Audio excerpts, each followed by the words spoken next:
여러분 안녕하십니까? 뉴스9 윤종호입니다. 이재명 민주당 대표가 화가 많이 난 모양입니다. 검사, 판사에 대한 불만에 이어 이젠 쌍방울 대북 송금 사건 등을 보도한 언론을 협박하다시피 했습니다. 4개의 재판 가운데 공직선거법 위반 사건 재판에 출석하면서 이 대표는 신경질적으로 준비한 내용을 쏟아냈습니다. 대북 송금 대납 혐의는 희대의 조작 사건이 될 거라고 했고 그 과정에서 언론을 검찰의 애완견으로 표현하며 보호할 이유가 없다고 말하기도 했습니다. 정치인에게 언론을 보호해달라고 한 적도 할 이유도 할 생각도 없지만 자신의 입맛에 맞지 않다고 해서 이런 식의 협박을 하는 게 과연 옳은 건지 오늘 뉴스9에서는 이 대표가 뭘 주장하고 있고 왜 이렇게 목소리를 높이는 건지 앞으로는 어찌 될는지 자세히 알아보도록 하겠습니다. 먼저 이 대표가 추가 기소된 자신의 혐의에 대해 뭐라고 하는지 이채림 기자가 알아봤습니다. 굳은 표정의 이재명 대표가 법원 앞에 모습을 나타내자 시위자들의 구호가 엇갈립니다.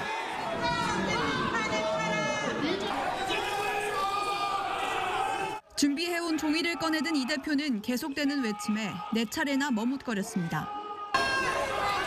좀 조용하세요. 시끄러워서 안 되겠는데? 이 대표는 한 법원에서 어떻게 대북 송금 목적을 달리 판결할 수 있냐고 항변했습니다. 지난해 5월 안부수 아태엽 회장 1심 판결에서 수원지법 재판부는 쌍방울의 대북 송금 목적을 주가 상승이라고 봤는데 같은 법원 다른 재판부는 이화영 전 부지사 재판에서 이재명 지사 방북 사례금이라고 판단한 걸 지목한 겁니다.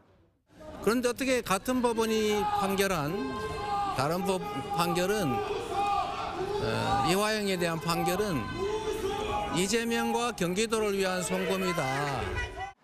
이 대표는 국정원 기밀 보고서에도 쌍방울이 주가 조작을 위해 대북 송금을 했다는 내용이 나온다며 자신에게 불리한 증언을 한 김성태 전 쌍방울 회장도 직격했습니다.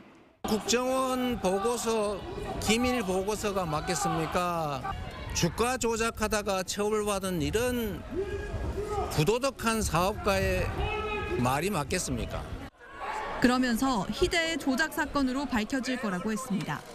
다만 이 대표는 준비해온 발언 외에 기자들의 추가 질문엔 답하지 않았습니다.